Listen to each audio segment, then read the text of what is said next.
स्वागत है आप सभी का सत्येंद्र ITI के डिजिटल लर्निंग क्लासेस में। मैं विक्की सौरभ आप लोगों के सामने एम्प्लॉयबिलिटी स्किल्स की और जानकारियां लेकर के आए हैं। तो आज का हमारा टॉपिक है उद्यमी के विफलता के कारण। एक उद्यमी जो होते हैं वह अपने व्यवसाय में अपना तन मन धन लगा देते हैं, लेकिन उसके बाद अगर उन्हें समुचित ज्ञान ना हो तो वह विफल हो जाते हैं। अर्थात ढेर सारी पूंजी निवेश करने के बाद भी उनका व्यवसाय धीरे धीरे बाजार से बाहर हो जाता है। तो हमें जानना चाहिए कि उद्यमी ऐसे कौन से चीज़ें ना करे जिससे कि वह विफल होने से बचे। तो उन कारणों को आज हम जानेंगे। सबसे पहला है प्रबंधकीय अनुभव का अभाव।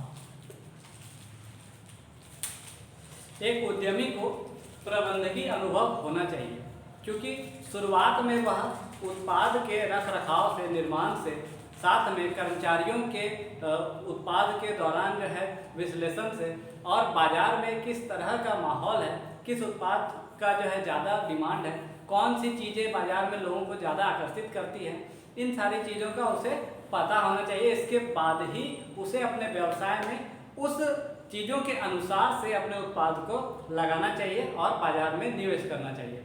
अगर उन्हें इन चीज़ों का पता नहीं होता है तो फिर वह निश्चित ही बाजार से बाहर हो जाएगा कि कौन से उत्पाद की बिक्री कब करनी है, बाजार में जो है दूसरे उद्यमी किस प्रकार से अपने व्यवसाय को चला रहे हैं। तो ये सभी चीज़ों का अनुमान लगाना एक अनुभव का ही काम है और उसको प्रबंधकीय अनुभव कहते हैं, जिसके कारण कि वह पूरे व्यवसाय को जो है समुचित तरीके से चला पाते हैं। तो ये अनुभव उस व्यक्ति के पास होना चाहिए। अगर ऐसा नहीं होता है तो वह शुरुआत में ढेर सारे कार्यों के लिए विशेषज्ञों को भी नहीं रख पाएगा, जिससे कि उसका फिर बाजार धीरे धीरे बाजार में उसकी वैल्यू कम होती जाएगी। तो इसलिए उसे व्यवसाय प्रारंभ करने से पहले ही इन चीज़ों को सीखना चाहिए, क्योंकि शुरुआत में व्यक्ति के पास पूंजी निवेश कम होती है और वह अपने व्यवसाय में ही सही पूंजी को लगाना चाहता है, ना कि विशेषज्ञों को देना चाहता है। इसलिए इन चीज़ों को एक उद्यमी को पहले ही सीखना चाहिए।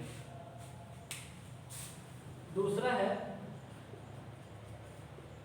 सही लेखा विधि का अभाव।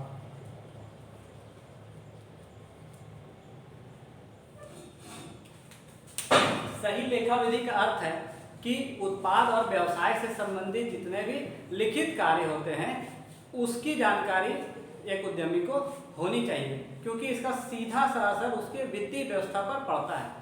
किस उत्पाद की जरूरत बाजार में ज़्यादा है उसकी सूची बनाना, किस उत्पाद में कितने मूल्य लग रहे हैं और उसको किस जो है लाभ पर बेचना है, साथ ही किस कर्मचारियों को कितने जो है वेतन दिए जा रहे हैं और कौन कौन से प्रबंध में जो है कितना रुपए खर्च हो रहा है, इन सभी का लेखा जोखा होना चाहिए। अगर इस लेखा विधि का वह अभाव होगा तो वहाँ पर उसके जो कैश है या नगद है वो कहाँ कहाँ जाएंगे उसे पता नहीं चलेगा, जिससे कि जो है उसके व्यवसाय में जिस समय पर रुपये की जरूरत होगी उसे उस समय अभाव महसूस होगा और वो उसका जो उत्पाद है धीरे धीरे जो है ठप होता चला जाएगा।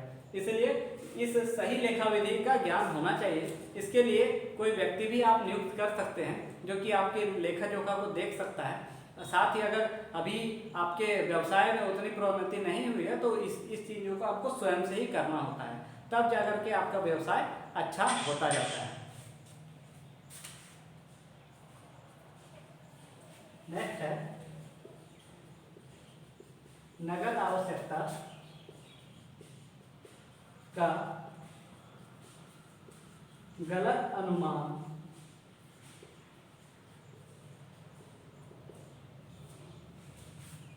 अर्थात व्यवसाय में जितने भी नगद की आवश्यकता होती है उनका उसे सही सही अनुमान होना चाहिए। अर्थात कोई भी जो उत्पाद बनता है तो उसमें कच्चे माल की आपूर्ति, जो आपूर्ति करता है उन्हें कितना नगद देना है, फिर उसके बाद बाकी कर्मचारियों को किस प्रकार से जो है महीने भर का वेतन देना है और कहाँ कहाँ पे कौन से उत्पाद के निर्माण में जो है मशीनों पर या कार्यविधि पर खर्च होता है, इन सभी के लिए उसे नगद की समुचित व्यवस्था रखनी चाहिए। अगर ऐसा नहीं होता है तो नकद के अभाव में उसका निर्माण कार्य या बाजार का जो वो कार्य है वो सभी रुक जाता है, जिससे कि उसके व्यवसाय में क्षति हो सकती है। क्योंकि सही समय पर अगर आप सामानों की आपूर्ति नहीं करेंगे तो ग्राहकों में असंतुष्टि होती है, जिससे कि फिर वह आपके साथ जो है व्यवसाय नहीं कर पाएंगे, आपके साथ खरीद बिक्री नहीं कर पाएंगे। इसलिए सही समय पर नकद की व्यवस्था करना एक उद्यमी का कार्य होता है।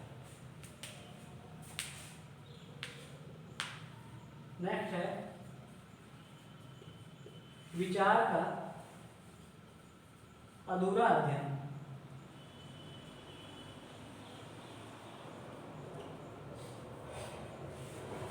यहाँ पे विचार का अध्ययन का अर्थ यह है कि बाजार की जो व्यवस्था है उसकी जानकारी उसे पूर्ण होनी चाहिए, क्योंकि बाजार में उतार चढ़ाव होता रहता है, जिस कारण से कभी कभी उद्यमी जल्दबाजी में ही किसी भी निर्णय पे पहुंच जाता है, जिससे कि बाद में उसे पछताना पड़ता है। इसीलिए उसको हर निर्णय से पहले जो है एक विचार अपना अच्छा रखना चाहिए और उस निर्णय के बाद भविष्य में होने वाले लाभ हानि को वह पहले ही आकलन कर ले, तो फिर उसके व्यवसाय में किसी भी प्रकार का प्रॉब्लम नहीं होगा।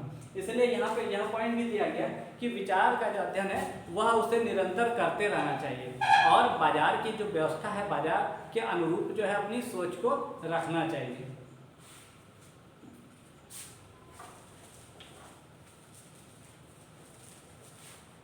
इसमें नेक्स्ट है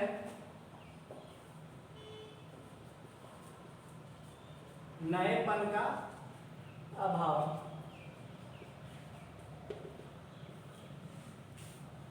जैसा कि हम सभी जानते हैं कि परिवर्तन ही संसार का नियम है, अर्थात किसी भी क्षेत्र में जो है या कोई भी उत्पाद हो तो कुछ न कुछ उसमें परिवर्तन होता रहता है और बाजार भी जो है एक व्यवसाय जो है वह भी निरंतर परिवर्तन ढूंढता रहता है। तो एक उद्यमी को उस नएपन को जो है अपनाने का जो तरीका होना चाहिए ये पता होना चाहिए। अगर उद्यमी नएपन को नहीं अपना पाता है तो फिर वह बाजार से बाहर हो जाता है। यहाँ पे अर्थ ये है कि प्रतिस्पर्धा के दौर में जो है नई नई चीज़ों को लोग जो है बाजार में लाते हैं, उस उत्पाद को जो है ग्राहकों तक पहुंचाते हैं और ग्राहकों के आकर्षण के कारण से जो है उस उत्पाद का निरंतर बिक्री बढ़ता है। तो उन चीज़ों को या उत्पाद में या जो भी सेवाएं वह देना चाहता है उन चीज़ों में जो है नएपन का जो अभाव है ये उनमें नहीं होना चाहिए। कभी कभी उद्यमी अपने जो है व्यवसाय में सभी चीज़ों को तो नया कर लेता है लेकिन खुद की सोच को भी नया नहीं रख पाता है, जिसके कारण कि वह ग्राहकों से तालमेल नहीं बना पाता है और उसके साथ ढेर सारी समस्याएं होती हैं, जिसके कारण उसके व्यवसाय में जो है बहुत सारी परेशानी खड़ी हो जाती है। तो इसलिए नएपन को भी अपनाना एक उद्यमी के लिए बहुत जरूरी है। नेक्स्ट है ग्राहकों वितरकों के सुझाव।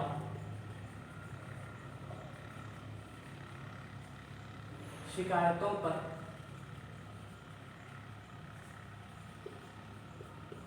ध्यान नहीं देना।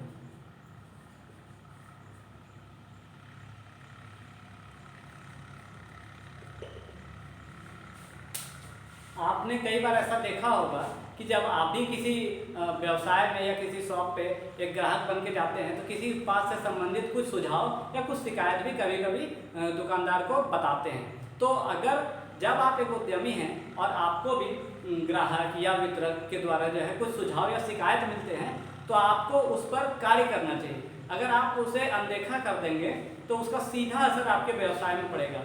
अगर कोई ग्राहक आपसे किसी उत्पाद की खराबी के बारे में बताता है तो आपको उस विषय में सोचना चाहिए और फिर अगली बार उसे या उसी समय पे जहाँ तक पॉसिबल हो उसको सुधारने की कोशिश करवानी चाहिए। अगर आप ऐसा नहीं करते हैं तो यही शिकायत अन्य ग्राहकों से भी आ सकती है, जिससे कि ग्राहक असंतुष्ट हो जाएंगे और उसका जो असर आपके व्यवसाय पे पड़ेगा। अगर आप उन चीज़ों को निरंतर बनाए रखते हैं और इन शिकायतों या सुझाव पर ध्यान नहीं देते हैं तो धीरे धीरे आपका जो है हानि बढ़ता जाएगा और आप बाजार प्रतिस्पर्धा से बाहर हो जाएंगे और आपको कंप्लीट लॉस हो जाएगा।